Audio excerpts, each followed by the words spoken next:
there, folks! Here we are at another Killbot and Gor Gor Attack live stream, right here on YouTube Technology! Woo! Okay, I'm trying to do my spin, but there are too many things to knock down that are quite expensive. Okay, so let's have a little fun here tonight. I am here until 7 o'clock Eastern Standard Time. PM, of course, because imagine how fucked up it would be if I were here until 7 o'clock in the morning. I'm sure that someone's tried it. I'm sure many have tried it, but let me see if I can pull this up. Here we go. We're pulling up the stream on my laptop now so I can answer your lovely questions. Because part of my favorite thing about these streams is talking to you lovely people. And of course, it wouldn't be a Killbot stream without some dew from the mountain. Echo. Okay, here I am. There's my beautiful face. Look at these lovely people in here already. We got Death Pig, DMK Draws, Twilight of the Gods, A-Man 1998, Tommy Daly, what's up, Killbot? Chelsea, hey, how you doing? Yeah, see, Chelsea, she's from Florida, and she sleeps a lot, and she woke up from her afternoon slumber just to participate in the stream of screams. Screaming for vengeance! See, I just got finished reading KK Downing's book, so I got Judas Priest on the mind. It was interesting reading his book. It wasn't like a lot of other rock star biographies where, you know, most of the selling point is all the shit talk about, you know, their bandmates. No, I think KK Downing was pretty respectful, even though he had objections to how Judas Priest was operated and managed. You know, he did say, oh yeah, well, Glenn Tipton was pretty hard to get along with at times, but he was respectful about it, you know? He didn't air anybody's dirty laundry, he didn't say any weird secrets, he wasn't even really hateful about any of it, you know? I mean, he did just say, look, I've had enough of being Judas Priest for all this time and not having my way in things and having all these problems for a long time, but there you go. Okay, so, let's see. Twilight of the Gods says, I'm a frequent enjoyer of lean. I don't know what lean is, but cool. Tommy Daly says, hey Killbot, do you like the band Gatecreeper? I saw them open for Cannibal Corpse a few years ago. They're a pretty good band. Power Trip was with them too. That was the second time I ever saw Power Trip. It is a damn shame he is not with us anymore. So, see if I can get into a good rhythm of these right here. Let's see. Okay, here we go. Now, what's this going to look like when I put it on camera? Don't want to knock the computer down. And there's another point to this stream, which is, one, I'm over here in Cleveland, Ohio, visiting family. And that means that for the first time in a long time, I'm in a place with good internet. That's not public. That's not, you know, a school bus parking lot. That's not a Starbucks, like a private room at Starbucks, which I don't mind doing live streams in Starbucks. The thing is, though, you gotta be careful because sometimes the music on the radio, that can get copyright claimed, and that's not really the goal here. So, let's see. What does this all look like? Do you think KK Downing will make an appearance when Judas Priest are inducted? I think we can all agree that the Rock and Roll Hall of Fame is a joke, but it's cool that they were inducted. From Vilcus. Funny thing about that, I actually visited the Rock and Roll Hall of Fame yesterday, and that's one of the things I wanted to talk about. And also, a funny thing, I was finishing KK's book, like, yesterday, like, after I got finished with the visit. And in the last chapter of the book, he talks about Judas Priest being inducted into the Rock and Roll Hall of Fame. And, you know, if he'd be comfortable with, you know, sitting with the rest of the guys. Which he said he'd be open to it, since he's in some kind of communication with them always, pretty much. But, like, there's the answer to your question, but, yeah, Rock and Roll Hall of Fame, like, I think we all have our criticisms as to who should be in it, who should not be in it, etc., but when you're actually there, it's pretty fun. You know, there's a lot of stuff to look at and take in.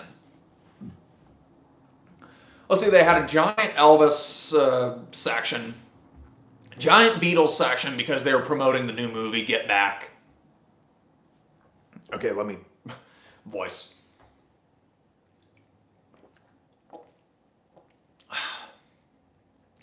That's better.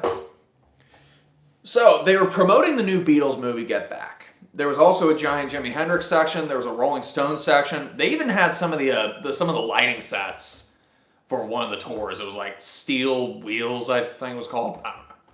I'm not that familiar with later Stones. But, yeah. I mean, it was pretty cool. It cost like $35 to get in. It took about 3.5 hours to look through everything. It was busier than I expected it to be. I guess because, there were school buses full of children taking field trips. There was also a music room where there were a bunch of guitars, basses, drum sets, where people just come up and play. And there was a room where, people could sit and play songs together. There was a drum set, keyboard, guitar, all in the same room. That's a good idea, And it encourages kids who are thinking about getting into music, and that's great. And in my case, since I hadn't played a real drum set in a few months, I was a little rusty, but it sure was nice to hit some rim shots on some snare drums. You know what I mean? Now, the biggest thing about the Rock and Roll Hall of Fame is, the heavy metal section, your Black Sabbaths, Judas Priest, Dios, Panteras. Those types of bands only got one wall. Maybe about 10 feet wide. But there was some cool stuff. Let's see, Halford's Jacket was there, Dimebag's guitar was there, Cliff's bass was there, some handwritten lyrics to Judas Rising off the Angel of Retribution album. Some really good stuff. So, yeah. My personal favorite part of the Rock and Roll Hall of Fame, though, was the 70s punk and CBGB's wall. Oh, yeah, they had bands like Television, Fear, Ramones, Talking Heads, stuff like that. And I'm going to get back to the subject when I answer this super chat from Scargut. Thank you very much, man. Hey, Killbot, can you make a video about G.G. Allin in the future? The guy is the most deranged punk rocker, if not the most deranged musician ever lived. Yeah, I believe it. For those who are uninitiated, go check out the G.G. Allin documentary, Hated. It's a ride. Well, I've done a video on the Mentors in the past, so I don't rule out a G.G. Allin video. I think I would have to get more familiar with his music and his background first because, well, I'm familiar with the Mentors pretty much, but not so much G.G. Allin aside from a couple songs and the viewing of the Hated documentary. So, thank you for asking that, and thank you for the super chat. Now let's see, who else? Who else is here? Balasong Legend says, what is your favorite instrument to play? Well, I like bass a lot. I'm also really big on drums. Like, here's the thing. I know bass, I know guitar, but my limitations for those instruments are the songs that I know how to play. When it comes to drums, I can play for a few hours, anything, and usually not run out of ideas. I mean, with drums, there are so many different ways you can play it. There are so many rhythms you can play. The options are endless. And a lot of it's all down in the hands, okay? Like the volume, the tones, everything's there. So, I might want to play funk stuff like...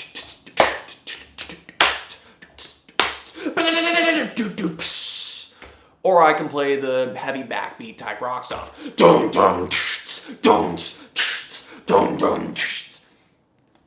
I feel like bass is kind of the same way too. Like with guitar, there are a couple different ways you can play it, of course, but like with bass, there's slapping, there's picking, there's thumbing, there's the strumming. There's a Les Claypool video that I watched pretty recently that was, it showed how he mixed his different styles of playing into Primus songs. So like for Too Many Puppies, he'd do a slap bass, dum dum dum bum bum, and then he'd do a strum like right after that, bum bum bum bum bum, bum bum bum bum. Too many puppies. How many of you like my Les Claypool impression? Okay, well. Predator Fan 232 says Def Leppard is the greatest band ever, and changed my mind. I saw them open for Kiss back in 2013, I think. They were really good. They surprised me because they're one of those bands where you think that, they're not going to be good now because, they're past their prime. Their prime was in the 80s.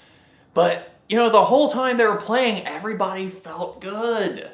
You know, it was a vibe type thing. Everybody enjoyed Def Leppard. You know, pour some sugar on me, and then, you know, as a joke, somebody'd say, in their tank. but anyway, let's see. More questions. Oh, yeah, Rock and Roll Hall of Fame. But, yeah. Rock and Roll Hall of Fame. It did seem like, with the amount of bands that were inducted, that there wasn't representation from everything. Like, say, you know, there wasn't a lot of Led Zeppelin. And there was nothing on Rush, which I was shocked at. Wouldn't it be fucking awesome to see one of Neil Peart's drum sets? Because his drum sets were huge. You know, he's probably got a blue million of them. They could probably send one of them. But apparently they're working on the Canadian bands exhibit. My guess is maybe they're switching around their exhibits every few months just to keep people interested. But yeah, the punk wall with the 70s and CBGB's bands like the Ramones, Talking Heads, Fear, stuff like that. You know, that was a hell of a wall. What else? Oh yeah, they had shirts that Patti Smith wore, and side note, she was tiny. Holy shit, I saw how small that shirt was on the wall, and I was like, she's that small? Wow. Baby was a black sheep, baby was a whore. Okay, I can't sing the rest of that on YouTube, obviously, but... Oh yeah, I set off the motion detectors on one of the exhibits. So, Greg Allman from the Allman Brothers, he had a B3 organ that he played in the Allman Brothers. Well, that B3 organ was in one of the exhibits, and what's this bad? I love the fuck out of a B3 organ. No instrument like it. I've always wanted to see one in person, and there it was. There was a B3 organ. I was like... Now, for those who don't know about the B3 organ, there was a song on Ministry's Filth Pig, Lay Lady Lay. Al Jorgensen used a B3 organ on there. You know, it's right there during the bridge. Anyway, I was curious to see what the action was like, so I just reached over and wanted to press the keys a little bit to see the action, and as soon as I did that, motion detector, a speaker was set off. Please keep your hands away from the exhibit. I backed away. I didn't do it! I swear! Like, I'm really good about not doing that and respecting the museums, but that was a case where I had to. I did not make that mistake a second time. By the way, the action on that organ was fucking excellent. Okay, anyway, so let's see. The resolution right here is 480, but I'm going to bump it down just so that way the bandwidth on the camera is good. But yeah, it was a fun visit. So yeah, it's easy to criticize a Rock and Roll Hall of Fame from a distance, but you know, when you're actually there, it's kind of cool. I mean, there's some things I would have liked to have seen there, but the stuff that I did see was pretty nice. You know, some guitars that ZZ Top used in the Rough Boy music video, David Bowie's jacket from the Earthling album cover, Van Halen's guitars. There are dead family members that I don't miss as much as I miss Van Halen. And that might make me a terrible person, but fuck it. It's what I do best. Being terrible. Metatron says, shave your head.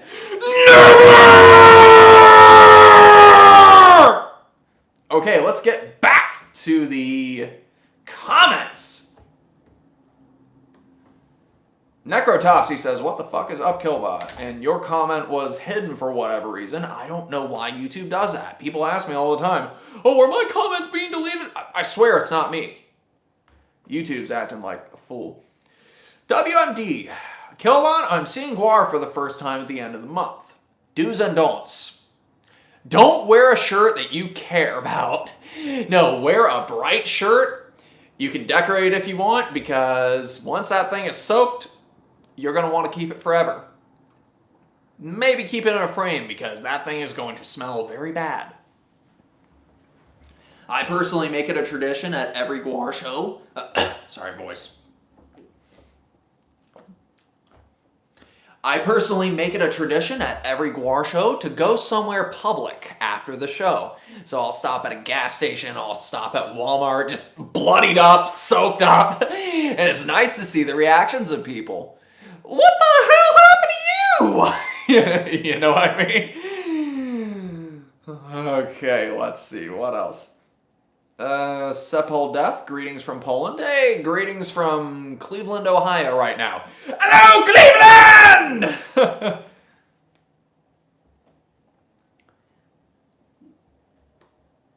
Let's see, what else? Fretic says, have you ever heard of 200 Stab Wounds? Yeah, they're pretty good stuff. They're on tour right now, I believe. Let's see. Rillard asks, are there any other punk albums and bands you appreciate besides Bad Brains, Ramones, and Misfits? Well, I did just talk about CBGBs and the 70s bands. Richard Hell, Johnny Thunders, Final Conflict, of course. Who else? Strung Up. They're a newer band, but they're really good. Victims. They're more of a D-beat band. Pretty good stuff. I mean, I know punk, and I like punk. It's just one of those things where I'm not as well-versed in it as much as I am with metal and industrial. But yeah, I do love that punk sound, like 70s stuff, mostly. The Clash, the Runaways. Dun, dun, dun, dun, dun. Seriously, when you turn on Cherry Bomb, that's the type of vibe that you're looking for. It's that vibe, windows down, radio up. That's a feel-good vibe. And Joan Jett. Oh yeah, Joan Jett had a wall there too. It was really nice. Chris. Hey, how you doing, Chris? Just got an older video watching this start. Good afternoon. Thanks again for telling me about that vinyl. Have a great vacation. And do you prefer old Priest or newer stuff? Well, my favorite Priest album is Painkiller, but generally 80s Priest is what I'm good for, For the most part, they don't really have a bad era. Like Firepower was really good. The couple albums before it were meh. Nostradamus was alright. Like, Nostradamus would have been good if it were trimmed down to one disc. To me, there was just too much filler for it to be enjoyable. I mean, it was a good idea in theory, but they had no ability to self-edit for that one. And honestly, the album sounds kind of dated with the keyboard sounds and stuff. And yes, I do like the Ripper Owens era of Priest. Jugulator, it's heavy as fuck. For those who remember Bride of Chucky, that was, Ripper era Priest was part of the soundtrack for that movie. The more I listen to 70s Priest, the more I like it. Like Stained Class, Hellbent for Leather, and of course the live album, Unleashed in the East. Great stuff. Alright, what other comments do we have? IO only M1LK. Basses help me come up with the key of the song. Yeah, basses are what I use for songwriting now. I used to start with the guitars for songwriting. And then once I switched to bass, I feel like there was a better understanding of the backbone and the framework of the songs. Except in the case of World in Ruin. World in Ruin, I started with the drums. And then everything around that was built on the drums. Because the whole point of the song was to have this tribal beat. And the song would end up being a mix of goth and metal, basically. So, in other words, Joy Division and Bauhaus meets, I don't know, dystopia or something. It's funny because the comment section on that video, everybody's trying to pin down what that song sounds like, and nobody's getting it. Like, a couple people are getting dystopia. It's like, okay, cool, dystopia. Some people are mentioning Sepultura because of the Roots era. And while I do like the concept of Roots, I've only listened to it a couple times because it's not really my thing. I'm more of a Nail Bomb fan myself, but that's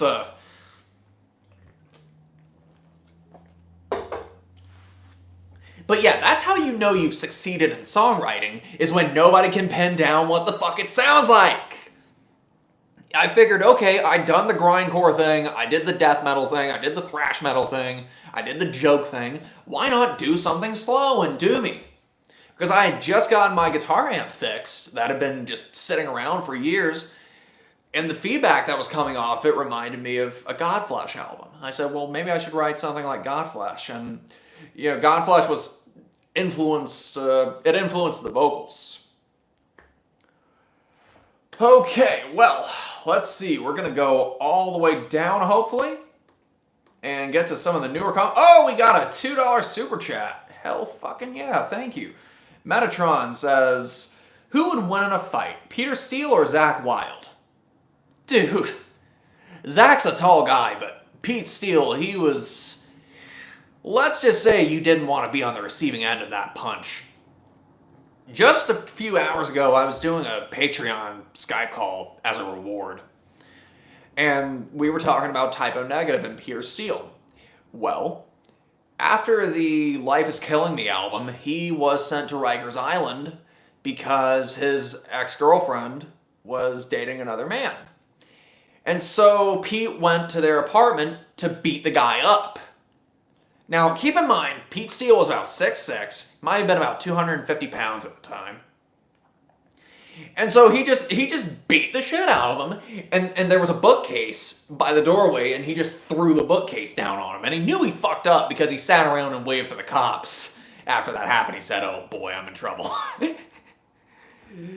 But yeah, 6'6", 250 pounds, from New York.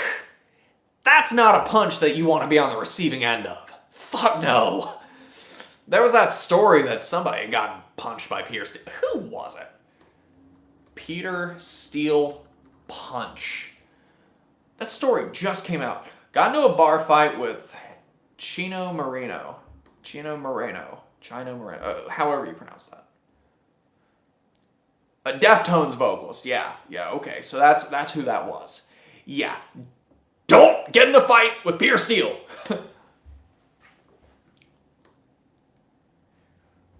Let's see. What else? Patagonian Pancakes. Do you have an opinion on the Tony Martin era of Sabbath? Yeah, my opinion is, Iommi, hurry up and remaster the shit already!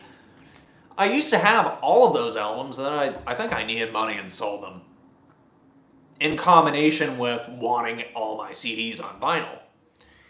And so that's what I did at one point, was I sold a lot of my CDs because I planned on rebuying them on vinyl, including the Tony Martin albums. Well, years later, things have changed, and I'm buying back a lot of the CDs I sold, as well as rebuying some of the records I've sold on CD. I love the Tony Martin era of Sabbath. I like Dehumanizer's Dio, but let's see, Headless Cross, Cross Purposes, Tear, great fucking stuff. Eternal Idol was pretty good, though the Glenn Hughes version was excellent. Let's see, Forbidden was alright. I mean, it's not horrible, it's just, the production sucks. The songwriting's not really that great. Excuse me.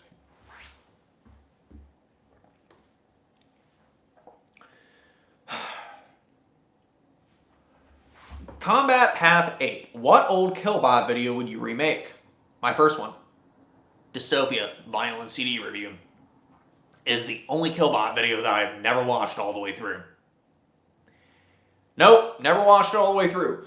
I was talking with the guy earlier about this, the Patreon guy, and I was telling him that, a lot of the reason for the channel existing, and a lot of the reason why I do the videos I do, is because, there are a lot of things I'd like to see on YouTube that aren't there, such as the CD long box history video that I put out. In 2015, there weren't any videos on Dystopia, okay? Not on vinyl, not on CD, not anything Dystopia, except for the songs themselves. In rather low quality, mind you. And so I figured, okay, well, I'm a big enough fan of this band, and I've got all their stuff, I might as well upload the shit, talk about it a little bit. So, there it went. And I figured since I had the VHS tape, I would upload that too, and that became my very first upload. that got 1,000 views within an hour, and I felt the rush of it, so I was like, hell yeah, I should upload to YouTube. Obviously, I didn't start taking it seriously until 2016, but that's a video where, yeah, it was so poorly worded and so poorly shot, I didn't know what I was doing. And frankly, a lot of those videos from 2016 was before I started using color correct, and my editing was crap. I did quick edits for no reason. That mosh pit etiquette video where, and somebody did a YouTube video of this a few months ago making fun of this.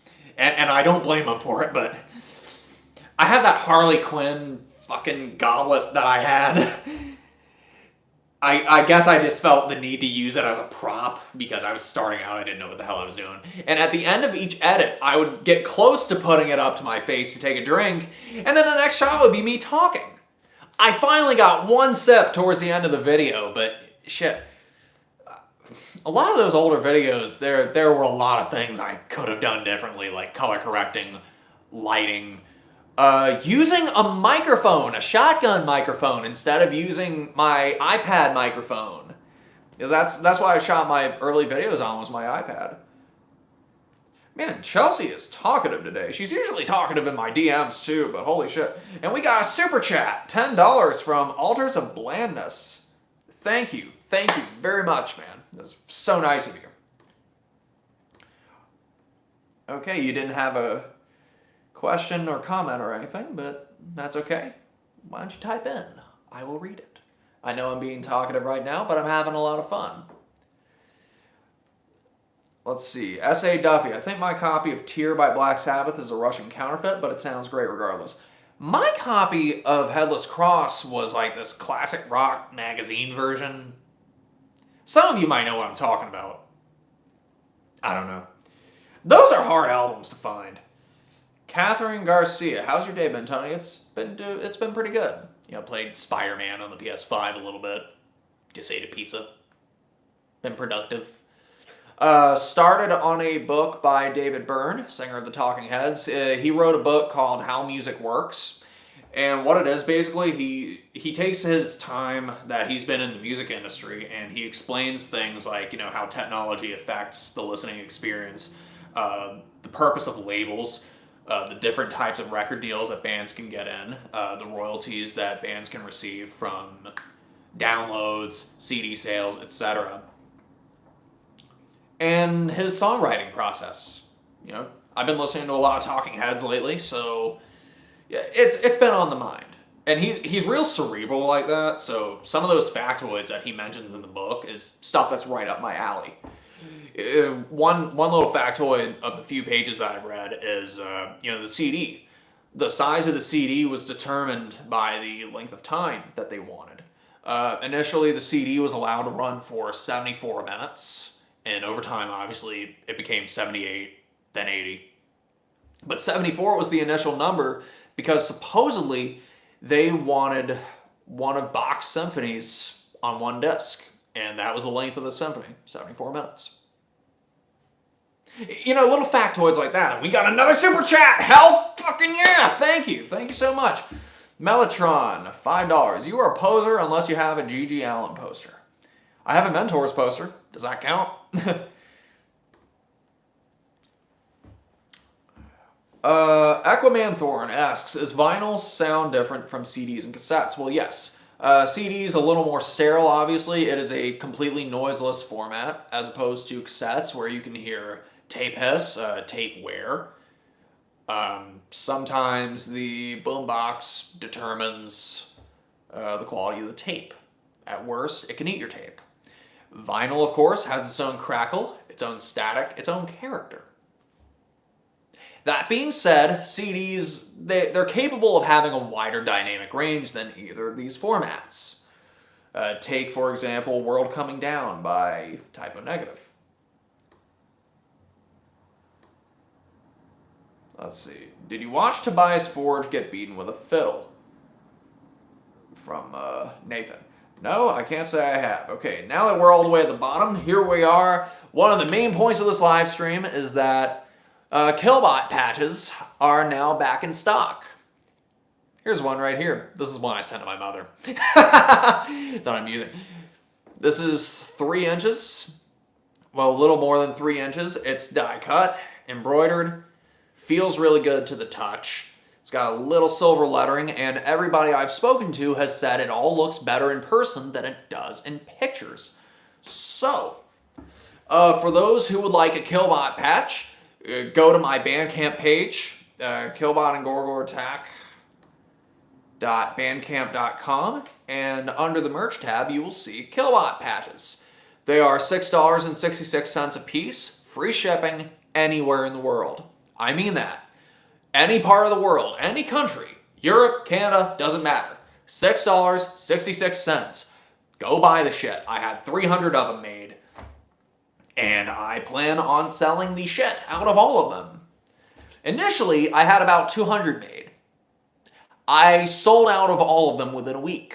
And it's been nice. So yeah, I got 300 more made.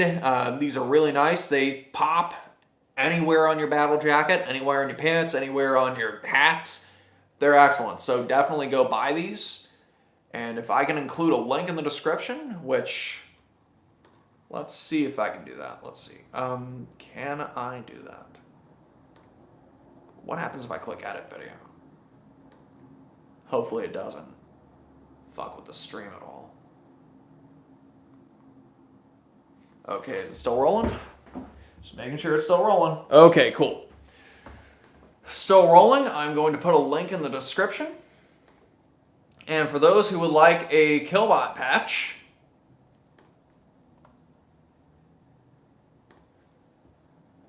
here we are. Links in the description. Excellent. So, $6.66. Link in the description for a Killbot and Gor Gor Attack patch. These are awesome. These were made by PM Star Promotions. He also does patches for bands like Acid Bath, Goat Whore. He's done work for Soylent Green and Crowbar. And he is going to be on tour with Goat Whore. So, let's see, Goat Whore, they're going to be on tour with Gwar next month, and I hope to see Gwar next month. That's going to be really nice. And, yeah, that's all going to happen. Charles Felipe says, I'm the best YouTuber. Why, thank you. Music is Life says, the patch is perfect in real life. Yes, it is. Yes, it is. Thank you. Name says, I wish I had enough money to get into vinyl. Yeah, that's part of the reason why I got out of it was because records were so expensive, and then I realized I was only playing them maybe once or twice a year. I mean, they're nice to have that bigger artwork and to have something to really appreciate and hold, but it just wasn't worth the expense in the end. Dallas Henderson says, what's my strategy to get guitar picks at shows? Being near the front row, and sometimes you can also talk to the guitar tech after the show and see what he has to say. Okay, $2 from Metatron saying, do my Beavis laugh. It's a resock! It's a resock!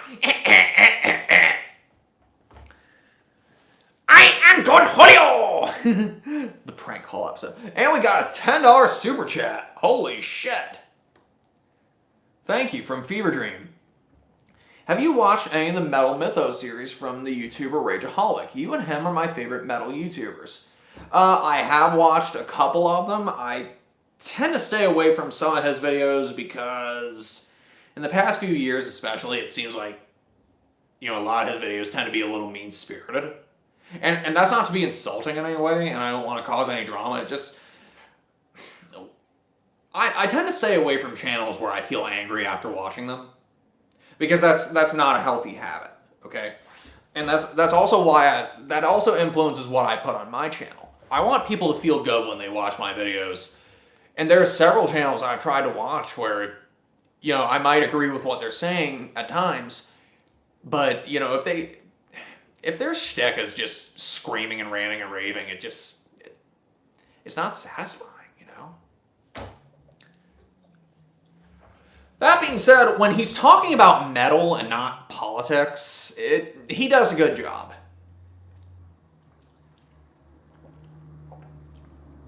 Fun fact, a few years ago, when I was just starting, I was working my way up the ranks of YouTube, And I sent a few messages to different YouTubers on possible collaborations, saying, hey, listen, I'm climbing up the ranks, and I like your stuff. You should check out mine. Here's a video.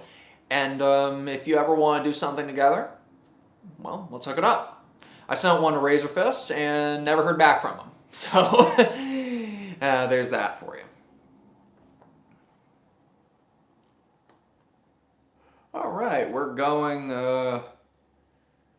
Fap Long, Fap Hard 9. I have a first press Dawn of Possession on vinyl. Dude, that new Immolation was fucking awesome. You know, it was a great album, and when you have it on long box, it's even better because the artwork's bigger. Fun fact about Immolation, I went to see them a few months ago in Atlanta, and it turns out that Jason Kaiser of Origin, he was roadieing for them. You know, I was in the front row, I was like, wait a minute, is that Jason? Yeah, so that was pretty cool. And then, just before I was leaving, I turned around, was walking towards the exit. Jason came out, and he said, hey man, nice to see you. He shook my hand. He remembered me from that video that we did all those years ago, Scenes of a Metal Show, where I interviewed him. It was, yeah, that was pretty cool. It's nice to be at a point now, doing YouTube and talking to bands where, you know, they remember me after, you know, seeing them at shows and doing YouTube videos on them. And I guess I have that look about me, I suppose. People see my hair and they're like, wait a minute, that's Killbot! It's nice. Music is life. Seriously, after I watch your videos for a while, I feel good about myself and good to be a metalhead. Thank you. Well, that's nice. Thank you. That's the goal. You know, even on videos like that one I did, my first show since COVID hit, the one about the Obsessed, where I'm talking about, you know, Wino's dumb rant on Facebook and Eric Wagner dying. You know, I was trying not to be mean-spirited about it because, you know, a lot of people, they're going like, oh, well, they didn't get vaccinated, well, they deserve to die, they're stupid, ha ha ha. No, I don't think that's the answer. And Herman Cain Award, that's another thing. You know, that I don't think that's the answer necessarily. You know, you gotta take the approach of, you know, they don't have to die. You know, we don't want these people to die. And funny enough, and I was talking to this with the guy again, but you can tell we had a great conversation. But like, when I did that post on Instagram a year ago of me getting the Pfizer shot, I got killed in the comments section for it. So I was bracing myself for major impact when I did that Obsessed video, and for the most part, it never came. Actually, a lot of people thanked me for being level-headed about it. And, you know, not being contrarian for the sake of being contrarian. You know, I respect people's opinions and their rights to I respect people's rights to their opinions. I just don't have to respect their opinions. And in this case, it was like, look, whatever. Okay, we got a $5 super chat from Frodo F12. How you doing, man? Doing excellent. Thank you for the super chat. Here I am enjoying a lovely live stream on YouTube for the first time in a while. I'm going to be here till 7 and maybe a little later, considering that I'm having a lot of fun here talking to you lovely people. We got 80 people watching right now. And 80 people means that if I can get a lot of you to buy one of these Killbot patches, well, I can break even. That's the idea. People have been demanding patches for years. And I always put it off because, well, number one, I didn't know of good companies to work with that was going to sell me a quality product.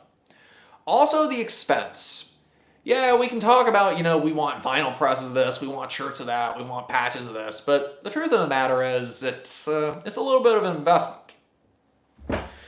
Fortunately, I have more than broken even on that initial run of patches. I made about 200 of them. Took about 17 days, I think, for them to manufacture it and then ship it.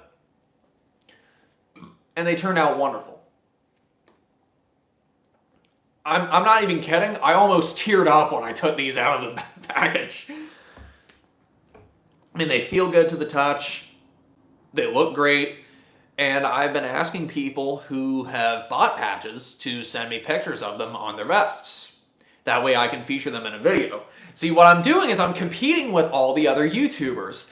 See, most of the other YouTubers, if you wear their merch, you're only gonna get a shout out or a picture at the end of a video somewhere. No, fuck that shit. You were nice enough to support me financially by buying these patches and, you know, sporting them on your shit. No, you're getting your own video. All the Killbot Patch people are getting their own video. Just send me the pictures via social media by May 31st. And you can be in a Killbot video. So, a little over 3 inches, die cut, embroidered, feels great. $6.66, free shipping anywhere in the world, okay? They're available on my Bandcamp, and if you want, you can go on my social media pages like Instagram and Facebook. If you have PayPal, and you can buy them from me. Let's see, I also have shirts on Bandcamp, of course, which people have been nice enough to buy. But yeah, there's a link in the description for those who are interested in Killbot Patches. So go give it a look! Make me proud! Help me break even.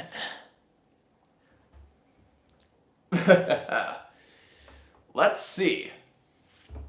Will Dean asks, hi, I was wondering what your opinion was on Candlemass. Nightfall is one of my favorite albums of all time. Those albums are so fucking good. They really are. They're great doom metal, you know? Hopefully I can see them before they pack it in for good. No one important. Oh, $6? I might as well pick up one tomorrow or hopefully soon. $6.66 a piece. Free shipping anywhere in the world. And also, going back to the competing with other YouTubers thing, a lot of these YouTubers, you know, they're charging ridiculous amounts, or they're charging more than I'm charging. Let's see, when I bought Black Metal Werewolves patch a few years ago, it was like $8 and $2.50 shipping. J-Hoff's patches, I think, were $10 a piece, plus shipping. I can't remember. So, my patches are cheaper than their patches, and it's free shipping anywhere in the world. So yeah, definitely go buy these. And they look really fucking good. You know, they're not shitty patches. Art Quill Productions asks, what do you recommend heavy metal in a different language? Would you recommend heavy metal in a different language to newcomers? Yeah, sure. I mean, that's the appeal of metal, is it's worldwide. You get all sorts of different cultures and countries and languages involved. Dark Throne, of course, Norwegian black metal. They were the first black metal album I ever bought. Blaze in the Northern Sky, and then Panzerfaust came after that, and Satiricon's Nemesis Divina, that was another one. All in a foreign language. I can't understand a word of it. But that's okay. It's beautiful music. See, that's what kind of gets me a little crazy when all these parents and these Christian conservatives want to say, oh, well, all metal is screaming, blah, blah, blah. It's like, well, even if they were singing clean, you probably wouldn't understand it anyway, because a lot of it's in a different language. Like Rammstein. It's in German. Size matters not at all. Well, except for when they're singing that. Speaking of Scandinavian bands, has anybody heard the new Watain yet? The new Watain and the new Rammstein came out the same day. And I was wanting to get the new Rammstein album, and from the couple things that I'd seen, apparently people were disappointed with it. So I held my money on that one, and after being impressed with Watain's live show and their last album, I wanted this. So, went to the Exchange over in Cleveland, Ohio, and they had Trident Wolf Eclipse on the shelf. They did not have the new album. I was like, what the fuck? Hey, this came out yesterday. So, the employees were nice enough to look for me for a few minutes because their computer said that they had a copy, but they couldn't find it. After about 15 minutes of them looking, I just kind of gave up until finally one of the guys came back holding this. Hey, guess what? I was like, oh shit. It's badass. Definitely go give it a listen. And also, that new CD smell, and this is cardboard. Also, I love that artwork, and I love the back artwork too. Even the booklet has some really cool stuff inside, which some of it I probably can't show you, but Yeah, Watain, great stuff. Foxifer, the Agony and the Ecstasy is, in my opinion, their best since Lawless Darkness, and what Wild Hunt should have been. Lawless Darkness was a good album. I was really looking forward to seeing Watain on tour with Mayhem a couple months ago, and then they got dropped from the tour because they had visa issues, and it bummed me out, but the show with Midnight and Mayhem was so good that, you know, I forgot about it. Tell you what, though, that time I saw Watain back in 2017, I think, 2018, something like that. That was one of the best live shows I've ever seen. And let me tell you something, they had pig heads staked at the front of the stage, and it stunk so bad. Silvera is giving me a super chat of $4.44 Canadian dollars. Metal. Thank you so much for the super chats. Keep them coming. Frodo F12, $10. Hell yeah, thank you so much. He says, this summer I'm planning on recording a demo. I got guitars and bass, but no drums. Got any advice on programming drums or recording in general? Thanks. Well, since you're doing a demo, I'm going to take a wild guess and say that your songs probably aren't 100% written. But before, like, if you're going into a professional studio, try to have your songs 100% written before you walk in there. That includes vocals, harmonies, lyrics. Because nothing is going to eat away at your pocket than studio time. Studio time sucks. It will kill your finances. But, yeah, just, you know, write your songs by whatever means necessary. As far as programming drums, try not to 127 it. Like, try to leave space and dynamics in the recordings, and if possible, it wouldn't be a bad idea if you blended sounds. Like, say if you blended 2 kick drums or 2 snare drums, that way you can stick out a little bit. Because everybody uses Easy Drummer, pretty much, for drum programming, and everybody can tell what drum it is. So if you can mix the sounds of like 2 or 3 different drums together, that might help. But ultimately, you know, just don't be lazy, be proud of what you write, and you gotta think on a mass scale. Okay, who's gonna listen to this? Who's gonna be my audience for this? How far reaching do I want to go? You know, these are the thoughts that come to my head when I do videos. Like, okay, is this good enough for 10,000 people to watch? Is it good enough for 1 million people to watch?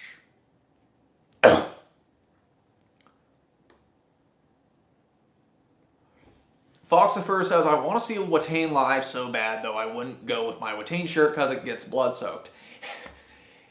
After the concert, I was in the front row, so I got a set list. This set list was soaked in pig blood. And there's a picture of me and Eric together, and I'm holding the set list. And it's soaked in pig blood. It was a fun show. Mr. Nerd 436, in your opinion, what's the best metal band of all time?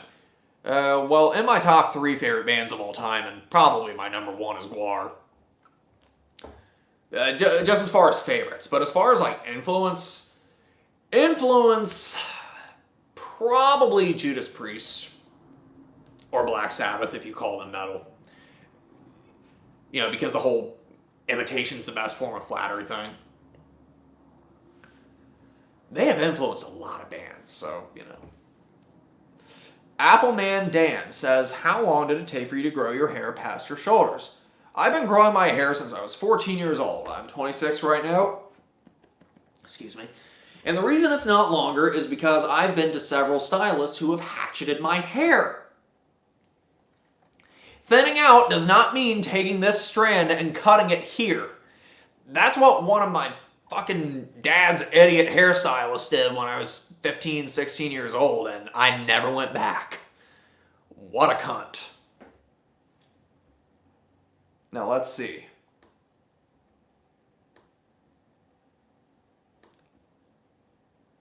Let's see. What else? Well, I got plenty of things I could be talking about.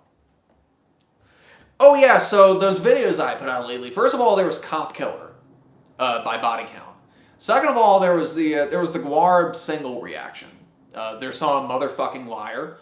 I posted the video review of that song, and Gwar themselves responded to it. They went on the Killbot Facebook page and they said, thoughtful and thoughtful and well said. Good job, nerd. Gwar called me a nerd. All these years later of doing YouTube, and Gwar responds to one of my videos. That's so nice. I can't wait for that new album. Hopefully that's going to be good. You know, all my concerns I spoke of in the video, they're genuine concerns. But I think they can pull it off. You know, on their own. And then, for the Cop Killer video, Ice-T retweeted the video. That's right, he retweeted my fucking video on his Twitter page. That was a boner all day long. And what's even funnier is at the Rock and Roll Hall of Fame yesterday, they had a wall that was dedicated to censorship of music, like Elvis records in the 70s, and then Ice-T had his wall, and there was a quote about Cop Killer there. I was like, I'll be damned.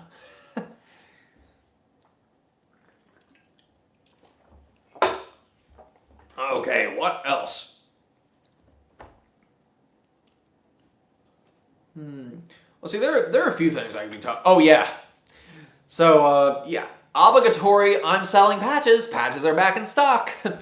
$6.66 a piece, free shipping anywhere in the world. Link in the description to my Bandcamp page. Please go grab them. And they start shipping on May the 10th when I get back home. They're embroidered. They're made by PM Star Promotions, which also does work for bands like Acid Bath, Goat Horse, Soylent Green, Crowbar, a lot of New Orleans bands. And these are made so well. And people say that they look better in person than they do in the pictures. So, yeah. Yeah, trust me. You will have zero buyer's remorse when you buy these.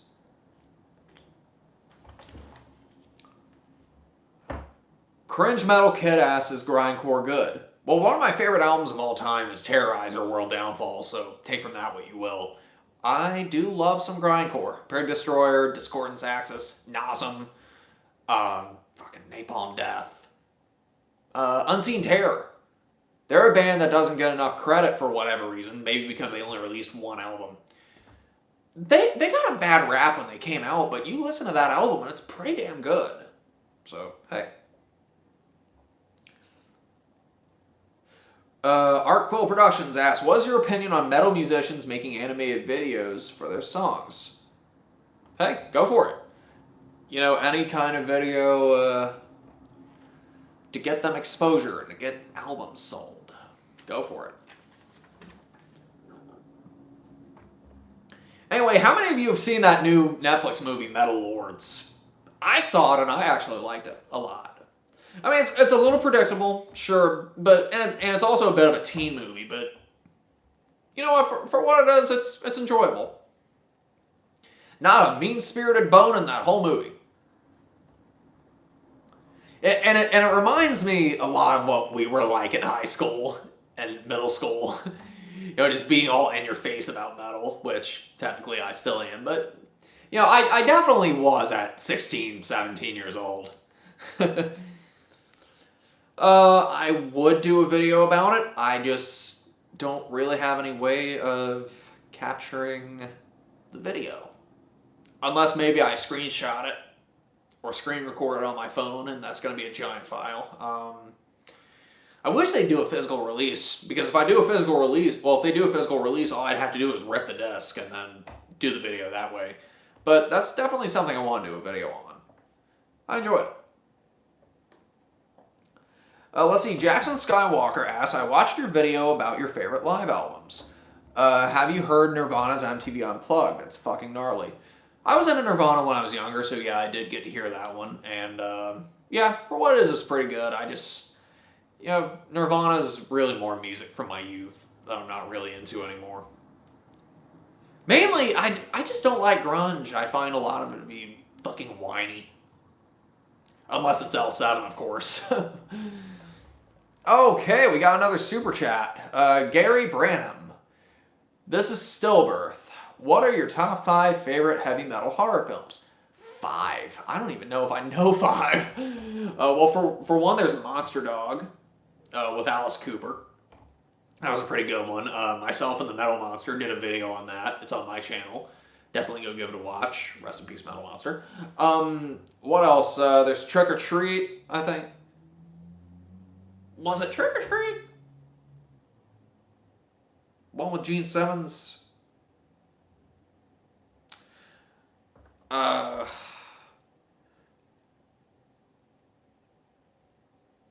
Let's see, I guess Return of the Living Dead. Well, that's not really a heavy metal movie. That's more of a punk movie.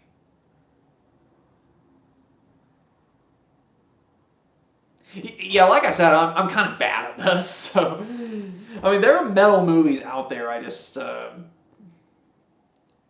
metal horror movies, though. It's like, I mean, a lot of horror movies are pretty metal when you think about it. Like Freddy vs. Jason.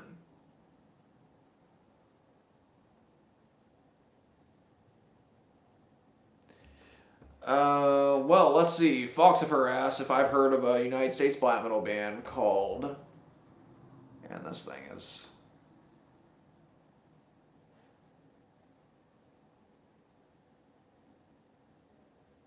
fuck, I lost the message. Negative Plane. Nope, haven't heard of them. Have you seen Heavy Shit Metalhead? Nope, haven't seen it.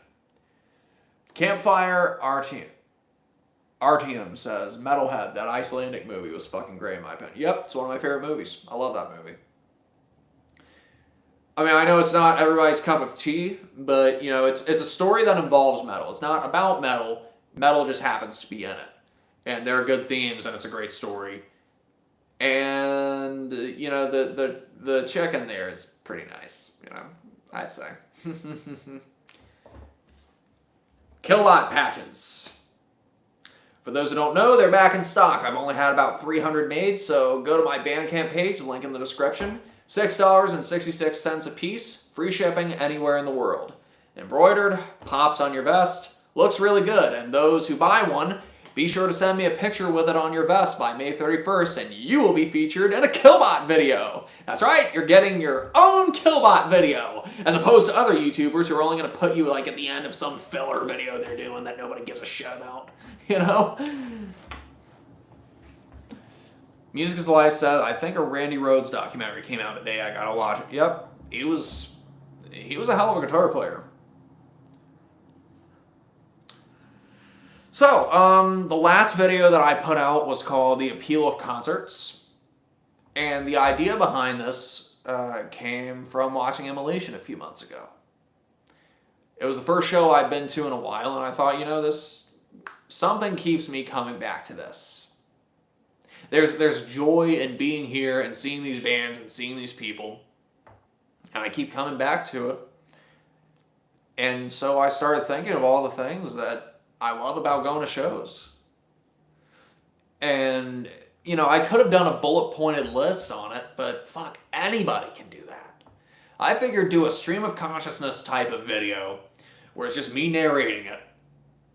And the whole thing is basically just concert footage. Think about it. Everybody goes to these shows, they hit record on their phones, and the footage never sees light of day. They do nothing with the footage. They never look at it again.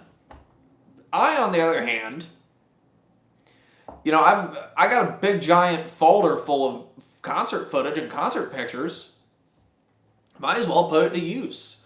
And a lot of it was relevant to what I was talking about in the video, so all I had to do was like mash it up appropriately, you know what I mean? And it turned out pretty well, you know, just, you know, starting in one place and then, you know, going to the next. Everything leads into each other, and it worked, I think. Especially when the thumbnail was taken by a guy that I met at my first metal show on an actual film camera. I was crowd surfing at Obituary, and he got into the pit, was like, that was perfect. Another $5 super chat from Mellotron. Hell yeah. Thank you. He asks, do big dudes always fight at concerts? Little dudes sometimes like to pick fights. Depends on how drunk everybody is, and also depends on if it's a college town. If it's a college town, all bets are off. Somebody's getting punched in the face. Or somebody's getting hardcore danced in the face. I don't know. I mean, there's moshing responsibly, and then there's being an idiot. And some people don't understand that there's a difference between the two. Oh, well, were these areas designated? Did you know that, there was going to be hardcore dancing at these shows before you went? That's your fucking problem, blah, blah, blah. No, fuck you. Nobody needs to go to the dentist the next day because somebody decided to act like an idiot at a show. Fuck that shit. Mosh responsibly. Nobody needs to be getting hurt. Yeah, that defeats the whole purpose of going to metal shows. Mad Hat, the heavy metal mecha pilot. Whew, that's a mouthful.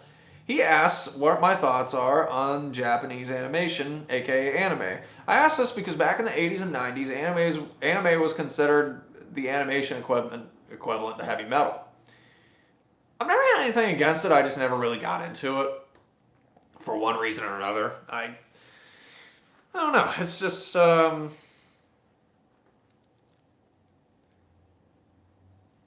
don't know, I'm more into like action and gangster stuff, mostly.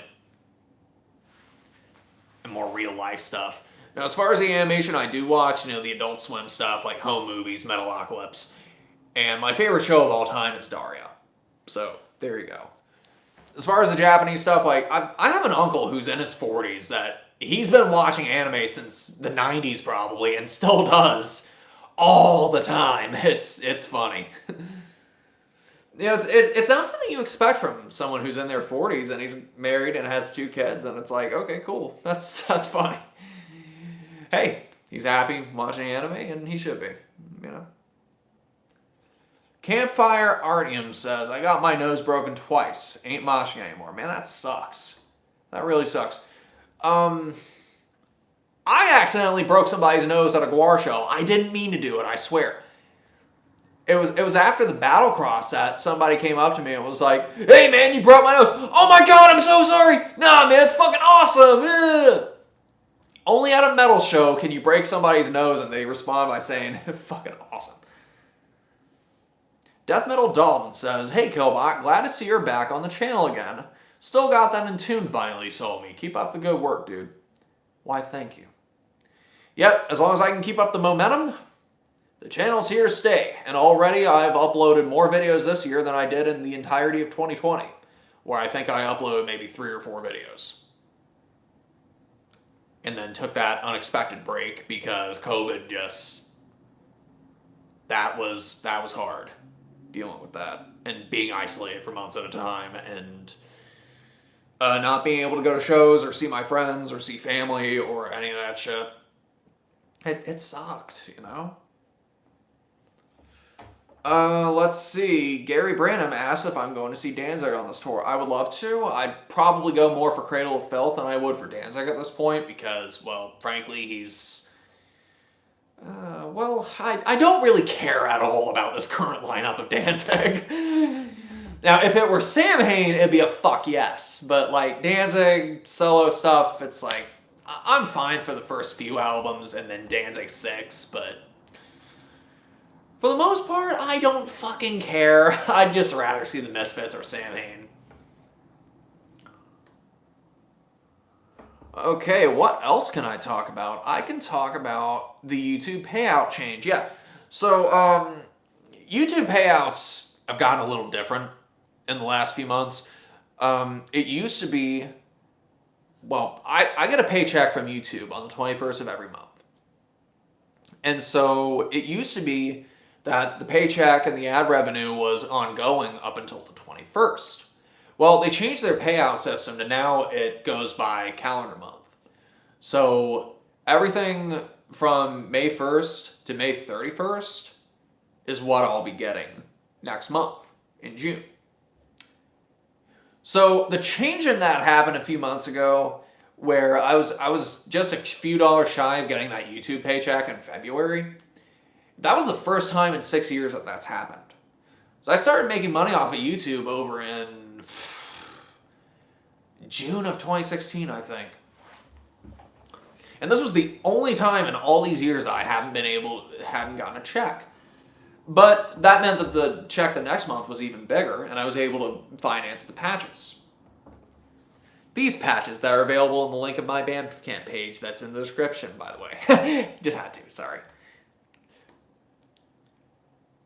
Mellotron is doing a $2 super chat asking my favorite video game. Thank you, man. You got money rolling in.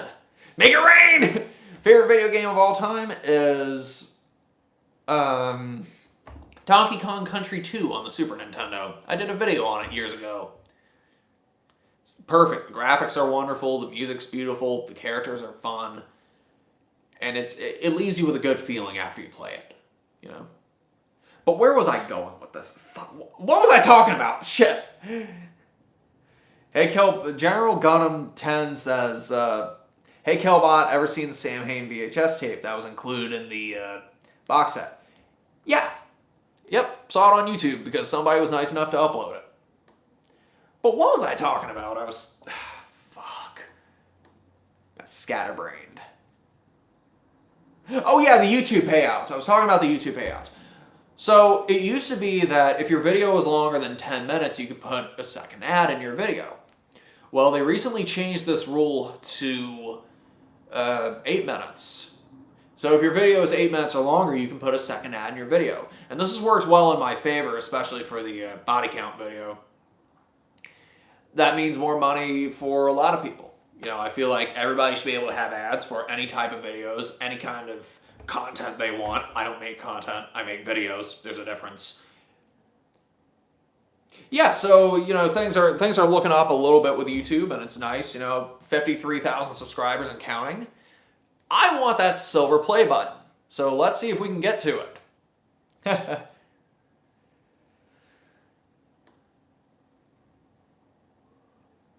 Let's see, what else can we talk about? We got 65 people. Twilight of the Gods. Tony seems like a Doom guy without a doubt. Oh, you mean Doom guy? Yep, I played the video game Doom ever since fucking 2012 or something. I used to play it in school, like during class, had the laptop open just while the teacher was talking. Anyway. As far as Doom metal, yes. Mind Rot, Dawning, that's a great album. Fucking Pentagram, of course. Excellent stuff.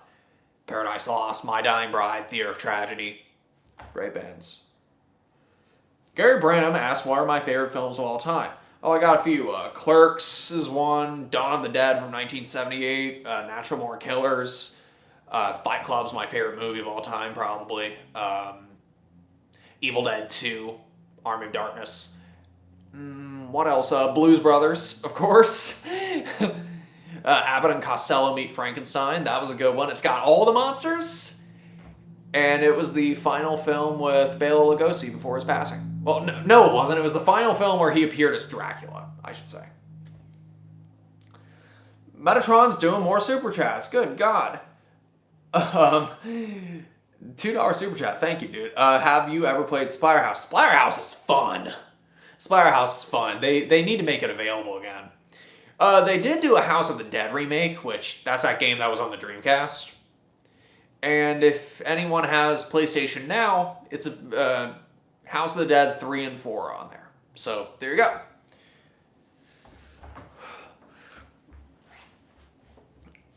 Let's see. Chelsea Courier says, Natural Born Killers is my favorite crazy romance film. You saw it after I recommended it to you.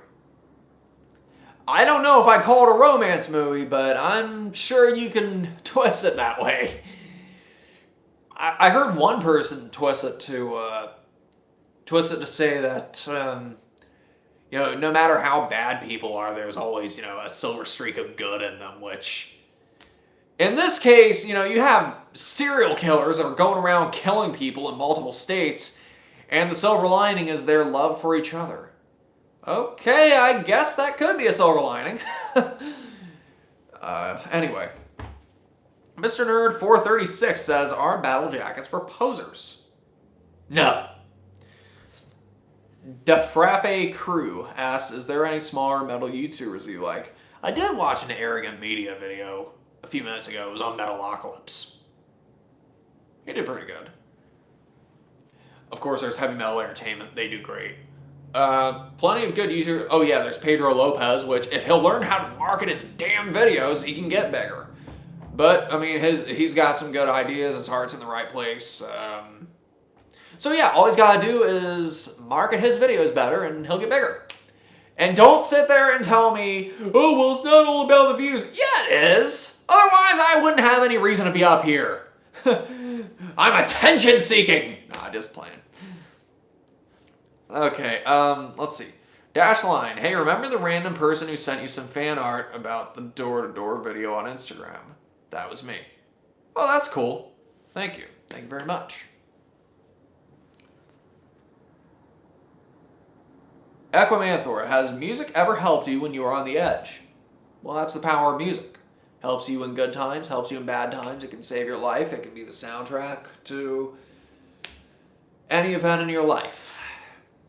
You know, I listen to a song and sometimes I think of where I might have been when I first heard it, or, you know, a traumatic event where it was playing in the background maybe.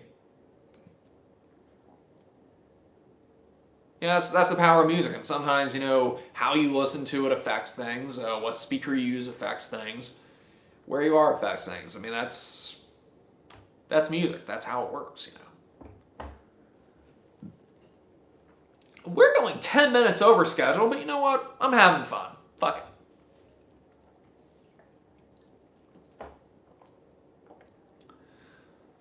That being said, I don't want to be on here too long because we need the replay value. What else could we be talking about? Oh, cheese bombs. Okay, so you know how when you go to a restaurant and you order a cheese biscuit, their idea of a cheese biscuit is sometimes, you know, a biscuit with a slice of American cheese in the middle, which is bullshit. That is not a cheese biscuit. Or it's a biscuit with cheese mixed into the dough. That's fine. But when I was a kid, there were restaurants in my old town where they sold cheese biscuits, and they were cheese biscuits where you would bite into them. They were regular biscuits, but you bite into them, and there was a lot of cheese in the center. And it was good, you know, you ate it, and it just, so fucking good. Well, as it turns out, there's a name for those. They're called cheese bombs, okay? And basically, all you do, you roll the biscuits out like normal, and you take cubes of cheese, and you place them in the center of these flattened biscuits. And then you roll the biscuits around the cheese, place them appropriately, bake them for about 15 minutes or however long the recipe calls for. And there you go. You got cheese bombs. They're your biscuits that look normal. And then when you bite into them, nice and cheesy in the middle. Fucking excellent stuff, man. I had to make that as soon as I found out what it was called. I was like, oh, so those are called cheese bombs and not cheese biscuits. Okay, well, we got some biscuit dough in the freezer, so let's do it. Engineer from Team Defense Force, what the fuck is a cheese biscuit? Man, I just explained it. Go Google it. You know, if my description wasn't good enough. Like this, like if you're talking about cheese bomb, well, that's, you know, a bomb of cheese in the middle of the biscuit. Rodriguez Gonzalez says, I'm an Indian hairdresser, and I would recommend using some curling cream in your hair when it's damp after showering. Will look really cool. After that, I could arrange a marriage with my niece. Well, what I started doing was I started only washing my hair maybe once a week.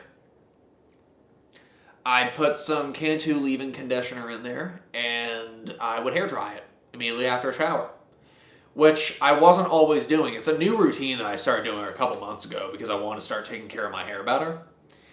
And I recently got it trimmed after it needed to be trimmed for, you know, several months. The person who trimmed it knows what I'm talking about. Metatron's at it again with the super chats. Man, my check next month's gonna be huge. Have you ever watched SLC Punk? It's one of my favorite movies. I have it on DVD. Great movie. Matthew Lillard's actually a pretty good actor. He just, he needs to be given good roles and good movies. Some of you may have seen the 3rd season of Twin Peaks, which was a dramatic performance for him. He did pretty good. You know, he's not one of those actors where you would think that he has the depth to pull that kind of role off, but he did really good in that role. I mean, he was only in a couple episodes, but he did good, you know?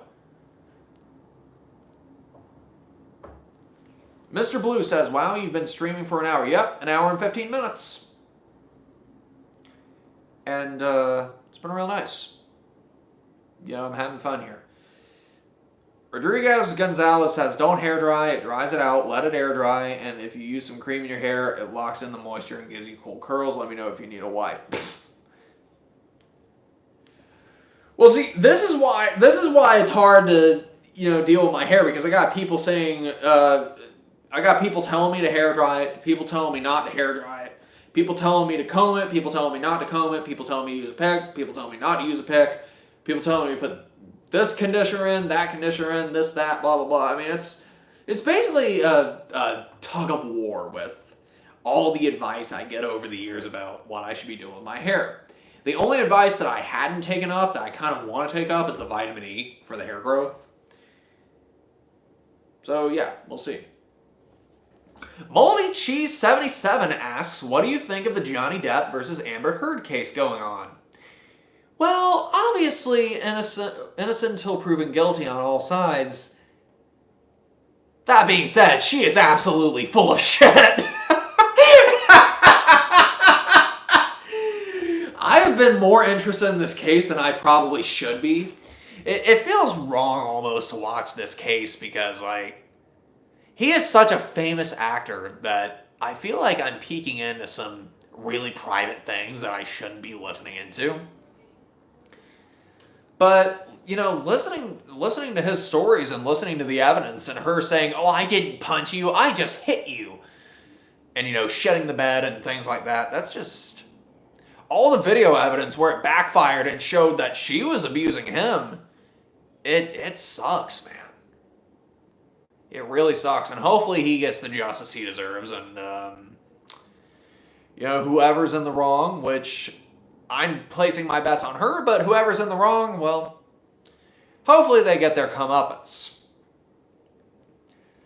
I mean, it doesn't look like that happens very often with bad guys getting their comeuppance. That person who attacked Dave Chappelle the other night on stage, apparently the DA in that area wouldn't take the case.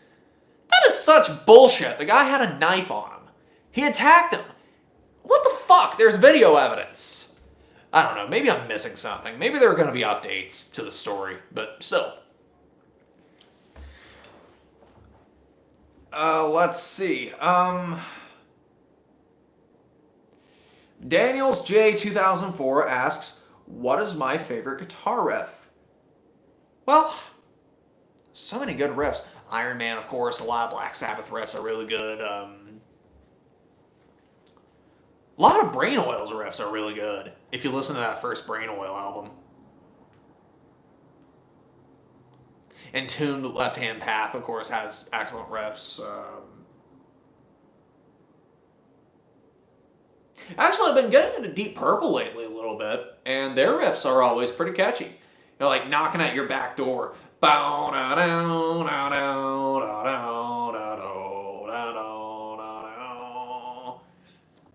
It's a riff that makes a lot of sense from a progression standpoint. Anyway. Rodriguez Gonzalez says, I'm a hairstylist, trust me. Fuck vitamins and everything, just shampoo and condition it, and after your hair is damp, put on some curling cream, crunch your hair, and just leave it. My niece's name is Ika. You really want me to marry your niece, don't you?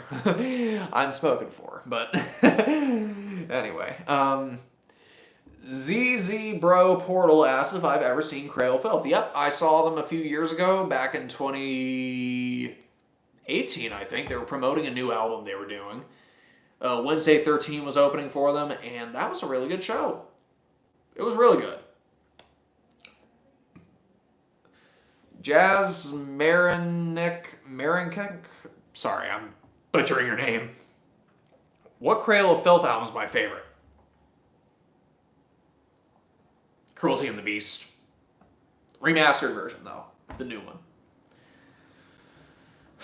Okay, so we gotta wrap this up for a few minutes just for the sake of brevity and replay value of this live stream.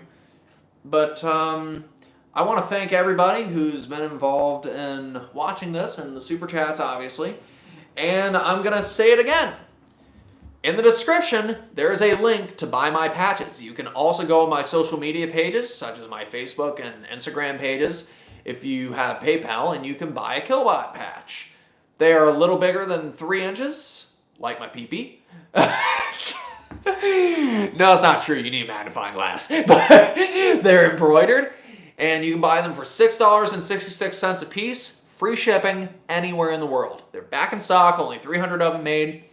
And if you buy them on Bandcamp, it comes with a digital download of World in Ruin, the last song that I put out.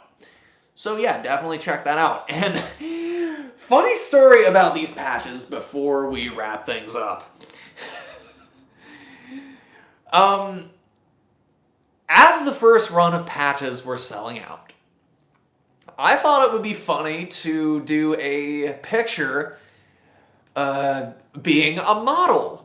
You know, an Instagram model, OnlyFans model, whatever. You know how they use the nipple pasties in their pictures? Well, I thought it would be funny to do like a leather picture of my leather jacket, no shirt, use these patches as fucking nipple pasties.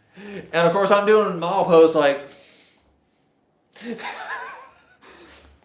and then I did another one like... Anyway, the caption for this was, "Sex sells, baby." So be sure to buy a Killbot patch on my OnlyBots page.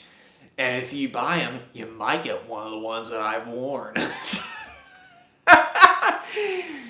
I posted that to Instagram, and the comments were hilarious. A lot of people laughed their fucking asses off. Had one guy say, "Dude, I'm on a bus!" I responded with, well, good luck, man. It's all uphill from here." Anyway, Instagram took that fucking post down. Yeah, all these years I've been on Instagram promoting the channel, and that is the first time any of my posts have ever been removed by Instagram. I was like, man, you gotta be fucking kidding me. Which, by the time they were taken down, the patches had pretty much sold out anyway. So at first I didn't care until I realized.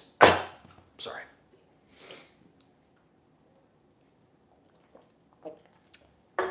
Until I had realized that I wasn't allowed to live stream on Instagram because of that post and violating community guidelines. I was like, are you fucking kidding me? Like, all these pictures and all these accounts of all these half-naked women, butt cheeks hanging out, nipple pasties and everything. Where's the supposed male privilege I was born with? Because here I am, a man, and, you know, I got nipple pasties. Like, if it were a bathing suit picture or just a regular shirtless picture, nobody would have batted an eye. But it was probably the way it was captioned. And, you know, my whole, I don't know, maybe somebody reported it. I don't know. But I was sitting there thinking, man, all this other shit that's allowed on here, and I do this one fucking picture, and it gets taken down. Well, once I looked into it, I came to the conclusion that my picture didn't violate any of Instagram's rules, and I had it appealed. They allowed the picture back up, but by that time, like I said, the patches were pretty much sold out anyway. So, yeah, there was no need for that to be there. And for whatever reason, they allowed the picture back up, but I still wasn't allowed to live stream on Instagram, and probably still am not, at least for a while. Which is bullshit, but it's like, whatever. It kind of makes me wish that, you know, for posts like that, maybe I can have them manually review it before it gets posted. You know, that way, you know, if anybody tries to report it, Instagram can say, fuck you, not happening. Because that really would have, you know, helped sell the patches. You know, the whole sex sells angle. All right. Metatron says, can't believe you are flaunting your toxic masculinity for shame, Killbot. Oh, yeah? Well, here I am doing it again. Oh, you want to buy a patch? Look in the link to the description. There's my Bandcamp page, $6.66. And if you're lucky, you might get one of the patches I have worn.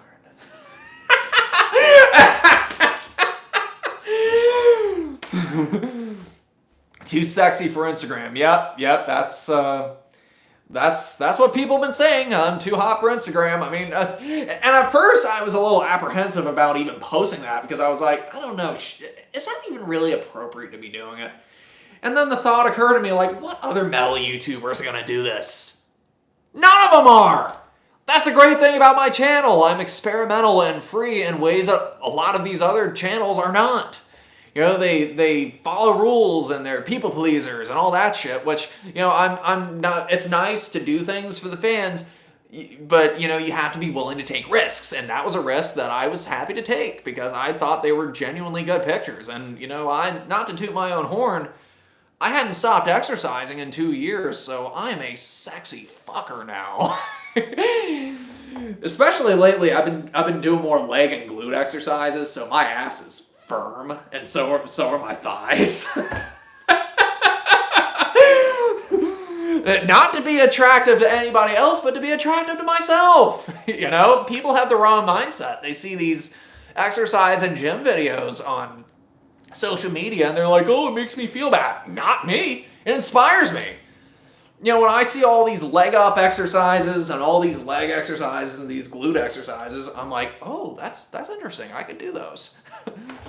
You know, but some people have the wrong idea, and it really comes down to a mindset. I don't know. I guess everybody's different. Okay.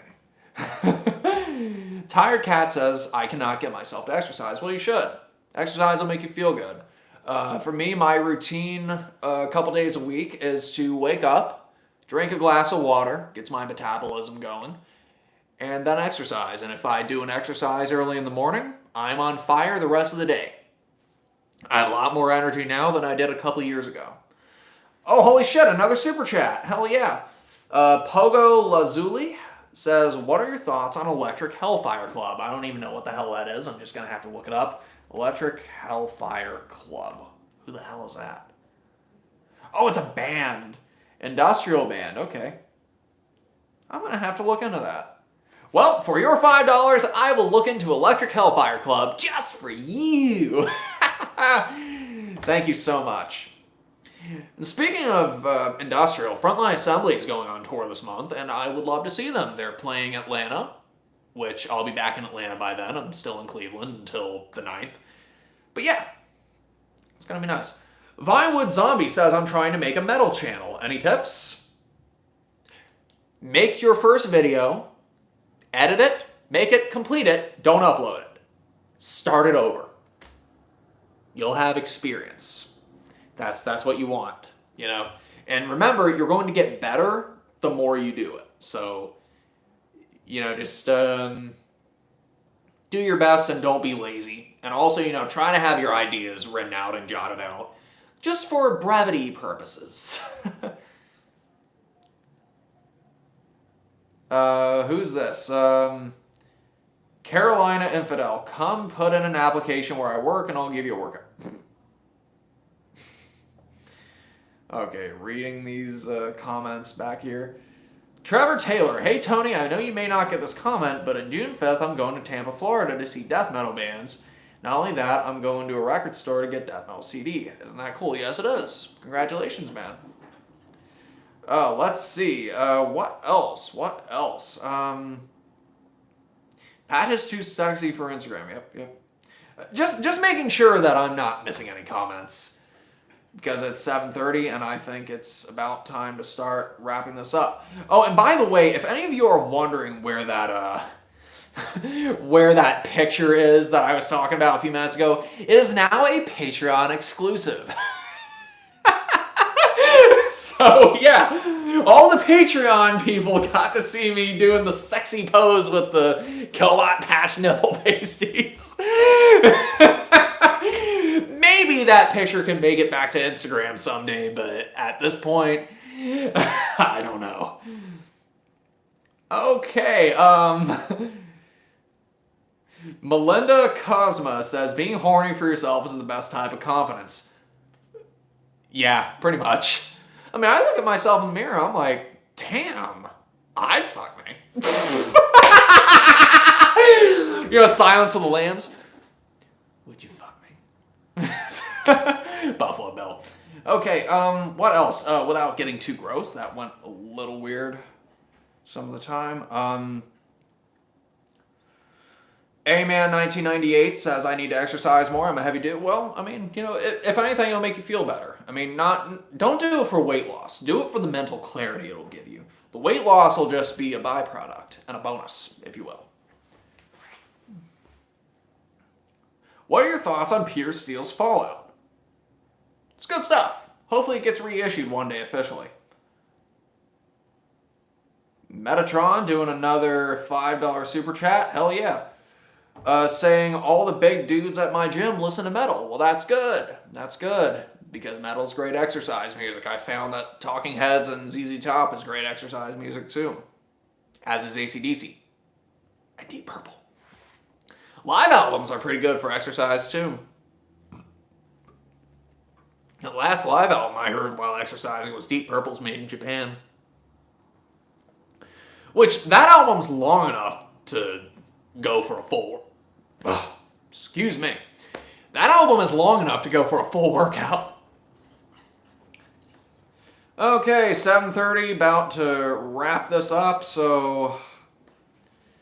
Okay, I would like to thank everybody who has joined in on this live stream, and everybody who's bought a patch so far. I will be shipping them out on May the 10th.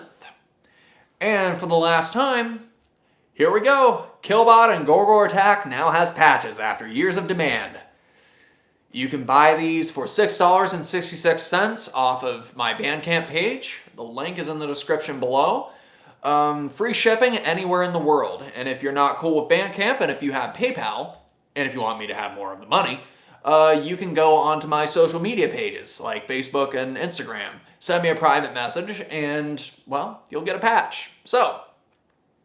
definitely look into these. Everybody who's gotten them says that they love the hell out of them, so I am definitely looking forward to watching these sales go up. And of course, if you send me a picture of this on your vest by May 31st, you will be featured in a video.